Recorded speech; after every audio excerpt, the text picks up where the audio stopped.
everybody. I wanted to come on here today. I had posted earlier that I've had quite a heavy heart, and not just a heavy heart today, but a heavy heart um, since Friday. But it's not, unfortunately, a familiar feeling to have this heavy heart, because I've had this heavy heart for years and years and years with my own journey with mental illness and my children, and having to go through these systems and having to advocate as fiercely as I needed to get the help that my own children desperately needed. And that journey and that really, created being a normal. And watching other families have to go through the same thing, have to go through the pain and the heartache and the real serious life consequences that we don't talk about when it comes to mental illness. So with the permission of the family, I'm able to come on here today and talk about that journey, and I can talk about how it affected me, and of course, how it affected, how it affects the family. So some of you know, and some of you don't know, that I do work with parents in my community, and parents kind of nationwide, but especially in my community, to support them when they're in mental health crisis. And back some time ago, I was approached by a friend that said, hey, I have a friend and I'm really worried about her because her kid is just in crisis, and they're really struggling, and I'm not sure how to support her. And so I had some dialogue and some suggestions, and I said, hey, feel free to have her reach out to me if she needs continued support, just mom to mom, as somebody who's had a child in mental health crisis. Well, some time went on, and life goes on, and a few months back in October, I was reapproached by this person that said things have gotten so much worse and I don't know what to do to help her. And so I asked some questions to try to get some information, and I said, okay, please have this mom reach out to me. I'm happy to help however I can in my capacity, to help her advocate or to try to get her, get the services that she needs. It sounds like a very messy situation. And so we were connected. This mom came into my life, and listening to her story and her journey very much mirrored so much of my own journey. And listening to how she has been since the age of 3, and this child is now 11, about to turn 12, has been saying there's something really wrong here with my child. And that's not an easy thing for any parent to say, like, wow, something's wrong with my kid, right? There's something different. There's something more intense. There's something more severe. There's something more something, but there's something wrong with my child. And I remember having those similar feelings, except I remember having those at when my child was 11 months, going, that seems a little severe and intense to be some typical tantruming from my child. So she had similar experiences and feelings at age 3. But as this child progressed, the symptoms started becoming worse and worse and worse. Now, with this family in particular, there had been a lot of trauma going on in the home. And so it was very easy to say, well, this is, this behavior looks like it's connected to the trauma. And, mom was saying, yes, we've had some trauma, but this, I also have other kids in the same situation, and the intensity is different. There's just something off. I'm seeing him get really agitated and get really angry and really explosive, and not able to soothe, not able to calm down, not able to self-regulate. He's being destructive. He's running away. He's doing all of these things that just, this is not typical, maybe trauma response for what's going on in the situation. Please, somebody, I need help, and so mom started saying, can someone get me a neuropsych eval for my child? Can we please start looking at this? Now, there is mental illness in the family, and BioDad has psychotic features and suspected bipolar and all of this stuff. So there's all these biomarkers that are in play, and so mom is saying, look, I need help. and she's begging for help. And years go on, she's not getting the assessments that she needs. She's not getting the interventions that she needs. And you start fast forwarding the clock, this kid is now running away. This kid is now, endangering himself. This kid is now escalating at home to the point where this child is now in crisis services and flailing. And mom is saying, please somebody help, please somebody help, please somebody help. I think there's bipolar here. Please somebody help. It's not just ADHD. Please somebody help. And she's crying out. And time goes on. And the system failed her. And the system failed her family. And I really relate to that because I have been on the other side of that coin where I've sat in rooms with the very mental health professionals that were supposed to be helping me help my child, calling my child a criminal, telling me my child didn't have a mental health diagnosis, and telling me that I needed to go to counseling and I need to think about medications for myself. I know what that level of denial feels like sitting on the other side of the coin. And this family has just been going on and on and on. And this mom has just been fiercely advocating for getting the right interventions in place for her child. And then the child starts acting out and the child becomes homicidal. And now the child is going into psychiatric hospitalization. And this child is not stable. And the doctors are telling her, I think there's this diagnosis, but we're not going to diagnose it. We're kind of not going to put it on people, but we'll put it on paper here, but it's not being very clear. They're not giving the medical interventions that this child needs. They're not doing the things that they can do to help stabilize the child. So then the clinical teams can come in and do those more skills-based, behavioral-based treatments that the child also needs, right, in conjunction. When we talk about these rising escalations into serious mental illness, child gets out of the hospital, child then has another massive escalation that results in the juvenile court system now being in place. So now this child is on probation. We still don't have any of the, we have these suspected diagnoses. And in the court evaluation, they said, we suspect this is a mood disorder. It looks like bipolar, but no one's calling it what it is, right? There's this song and dance about not wanting to pigeonhole a child in a diagnosis, especially something as severe as bipolar that can follow them around for the rest of their lives. And I understand there is stigma around some of these diagnoses, and I understand that some of the families can internalize these diagnoses and look at them as death sentences. And I think what we can do, instead of letting these families internalize this, is step in as professionals to support these families with these diagnoses. It's like somebody getting a cancer diagnosis and they're going, oh my God, I'm gonna die. And the medical teams help surround that patient and say, this is not a death sentence. Let's take a look at this. Is the treatment plan.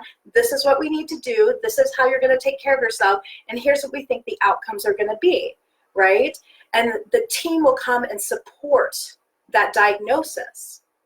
And what happened in this case with this mom is that nobody would give the diagnosis. And so the right interventions couldn't be in place. Right? Because those diagnoses provide frameworks for interventions, specific interventions, especially as we start talking about severe mental illness. Those need to be in play. And especially bipolar, we know medication is critical to manage it, especially as we're trying to get it under control when a child is already in an escalated state and has now threatened and harmed people in his family. He is now in the juvenile justice system, and now this child is on probation. Poor mom, poor family is exhausted. Siblings are exhausted. Nobody feels safe in the home. Everything is falling apart, and no one yet is calling a spade a spade. And so when I started working with mom and trying to support this family, it became very clear to me. And it was amazing. The first conversation I had with mom, was well over an hour long. And as she's talking to me about the behaviors of her child, everything just hit home. She was telling my story, and it was like she was talking about taking parts of one child and parts of another child and molding them together into this child. And it was home. I knew exactly what was going on. This bipolar rage and the devastation, destruction when that child checks out. And I've heard this time and time again from multiple parents that I've talked to with children of bipolar. We call it the black zone. And I hear it, and it's chilling when their eyes, you know that they're checked out. It's vacant. They are gone mentally. And all you are left with is this rage monster that is out of control and is dangerous. And there's collateral damage that comes when we don't get the right interventions in place. And so now here we are, and it makes me cry because I've been spending time with this child, and I know our children are not the lump sums of their mental illness. And it is one thing if I felt in my heart of hearts that the systems were in place and working to support mom and support this kid, but I don't think they were.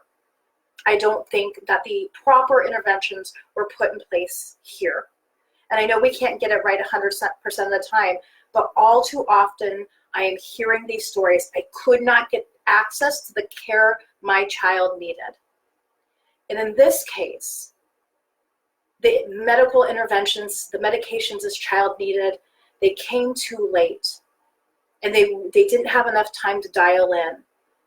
And a month later, after our last meeting, we were looking, things were kind of starting to look up.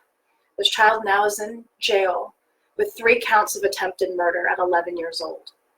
And his life will be forever altered. And mom's life will be forever altered. And sisters' lives will be forever altered. This family will be forever altered. They are now dealing with the PTSD and the trauma and the repercussions of what this really means when we can't step in and do the right things because it costs too much, or we don't want to stigmatize the child, or maybe mom just needs to try harder, right? Or, maybe, there was all these little things. But the big thing, the big elephant in the room was calling the spade and putting that diagnosis on the child. When I talked to one of the things that I loved when I was speaking with the folks over at the Bipolar Research Institute was she said, let us be wrong about the diagnosis and treat it and see if we're right. And I loved that approach. Understanding that there are going to be interventions before that, right? We're not just going to throw a kid on lithium ad hoc because lithium's a heavy medication that has side effects. But I would tell you, as a parent who has had to make a choice, either I nuke my child's thyroid or I treat her bipolar. Well, guess what? My child's on lithium, so I made that choice. She's also on a thyroid medication now because it's a quality of life choice. And these are choices that parents of children with mental illness have to make day in and day out. Sitting in courtrooms, having to advocate now to have their child locked up in a residential facility for the safety of their family is not, I don't wish that on any parent. We could have done better and we could have done more. What is that? Does that mean more training for clinicians in these situations? Yes. Does that mean that we change the system? That parents should be able to get a neuropsych eval, have access to that level of assessment when your child's in crisis? Yes. How many times was this kid going to go in and out of juvenile, of the juvenile court system, or go to juvie, be in detention, be in a short-term residential facility without getting a proper neuropsych evaluation? It's fucking ludicrous. I'm sorry, but it's absolutely mind-boggling. And now this family has to be in court. Mom has to take time off work. Mom has to now help her children that are at home having to deal with the situation that happened, support them, and support herself, right? Because the parents, we bear the brunt. We bear the brunt of treatment. And if we're in these high crisis situations, how are we supposed to self-care when we're being constantly triggered in our trauma? Because we're not safe. We don't know what's going on, right? It's not fair. It's broken. We don't fund research. We don't have these critical needs children getting access to experts that are thoroughly trained in these. They're not getting assessed. Why? Because of insurance? Because it's too expensive? Well, that's stupid too. You know, I was talking to, I've been meeting a lot in the community with organizations like NAMI and the ADHD Research Institute, and I was talking to somebody. We were talking about how long it takes to get that diagnosis and get assessments and evaluation.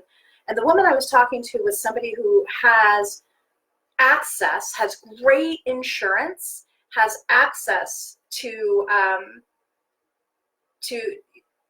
the funds it would take to be able to pay for whatever needs that her child had. And she herself is in the, she works in mental health, right? So here's a mom that, works in mental health, is fighting to get a diagnosis that has all the good things, right? She's socioeconomically privileged. She works in the industry. She has great insurance. It took her 2 years to get a diagnosis for her autistic ADHD child. 2 years. $800 out of pocket for her neuropsych evaluation. Two years. And this mom that I got the privilege, and I have the privilege to support through this process, has been waiting 7-8 years for her diagnosis. It's unacceptable. I had thought about it really came when I was going through Project Holly Hope, call it intuition or whatever you want to call it. It became very clear to me that in 2020, I wanted to launch a campaign called Broken Brains, Broken Hearts. Because what I'm hearing time after time after time after time is mental illness, incarceration, mental illness, no access to care, mental illness, denial of diagnosis, underdiagnosis. So we're scared of it. We were overdiagnosing and now we can't medicate and all this stuff. But the casualties of what happens every day to families, just like the one I'm supporting, just like my family, years of destruction have happened. Those are casualties of the war on mental illness, right? The stigma. Stigma prevents these conversations, and they're not comfortable, but they are critical and necessary. So many people behind closed doors are hiding in shame and guilt and fear about what's going on. These are neurobiological illnesses, and we have to start looking at those underlying neurological disorders, symptoms, and features, and treat that. Because even if trauma is in play, and trust and believe, trauma in my house was in play after dealing with the after effects of losing a father to mental illness, watching my daughter get sick, watching my other daughter get sick. How are you not traumatized by that situation? But the trauma shouldn't have been the primary concern. To me, that's a secondary concern. If we don't quiet down the brain, if we don't treat that neurological piece, and early interventions, the science is very clear on this. The earliest point of intervention, especially for bipolar, means the best outcome. It means keeping them out of jail and keeping them alive. The suicide rate for bipolar is 1 in 5. Scary as hell, right? So we know that the earliest intervention points, that means the earliest diagnosis, earliest treatment, is the best long-term outcome to keep these kids out of jail, to keep these families together, united, to support these moms who have to make gut-wrenching decisions to advocate for their child to stay in jail so they can get treatment. It's absurd. We have failed these families, and I mean we as the royal we. When we have allowed this to go on, because we haven't talked about it, because it's not comfortable, because it's not sexy, because it's somebody else's problem, it hasn't affected me.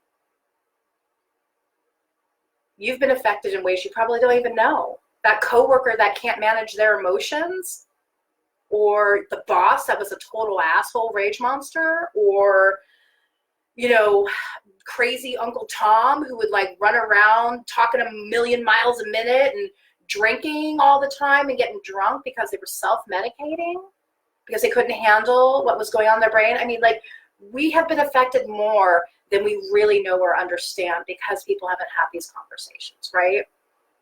But what has been seen and now is being showed over time is the long-term intergenerational effects of mental illness. And there is clear casualties. And there are moms going to bed all over the world tonight, holding their heart, swallowing their tears back, wondering, what the hell am I going to do now? Because no one's listening to me. So I'm going to be having these conversations. I'm going to be having amazing episodes coming up. We're going to start talking about these stories, these real life stories of what's happening to these families being torn apart by mental illness. We don't have to accept the system and its failings. We can be empowered to make a difference. We can choose something else, but we have to stand together and unite against this. We need to be having these walks and ribbons for mental illness. You know, I would love to see, you know, right next to Susan G. Komen's cool tumbler pink cups, some green heart cups for mental illness. I want somebody to give a shit about that. You know, we can support this movement. So please, please, please go online, www.beingunnormal.com, share the podcast, let people know there is a mental health resource. I refer people to mental health professionals here locally all the time. NAMI is a fantastic national, I think it's a worldwide resource. There are amazing clinicians and amazing therapists that are trained in special modalities that can go in there and do the interventions needed with these specific diagnoses. There are people out there, they're out there, but there's not enough of them. And that's a whole other story. If anybody wants to take a look at that, you know, I was on national television about the shortage of psychiatrists. And that's also on my media page. Check that out to talk about that issue. But I'm going to be having these conversations louder, more often, so we can actually start to understand, have compassion and empathy for these families that are ripped apart every day. And if I stay silent, I'm complicit in that. I understand what it's like to be unnormal. And I've embraced my unnormalness. I'm inviting everybody who has ever dealt with unnormalness to embrace it. Help me advocate. Help me make change. Partner, ally with me. Let's completely blow up this paradigm of what we know to be true about mental health, what we accept in the mental health system. And let's start saving some lives. Because that's really what this is about. It's about saving lives. Not just from suicide, but from the trauma, the hurt, the pain, the despair, and the lack of hope that comes with being a parent stuck in a system that is absolutely failing your child and being totally powerless in that situation. Let's show those moms that we care, right? Those dads, those grandparents that step in, aunties and uncles that maybe have to foster. Let's show them that they're not doing it in vain. So with that, I want to trend that hashtag broken brains, broken hearts. Let's start having some real conversations. And thank you for everybody that came on this live and supported. I'm going to make it public. Please share this. Let's get the word out, because I'm coming for stigma in 2020, and I'm hoping you're going to join me. Bye, everybody. Mwah.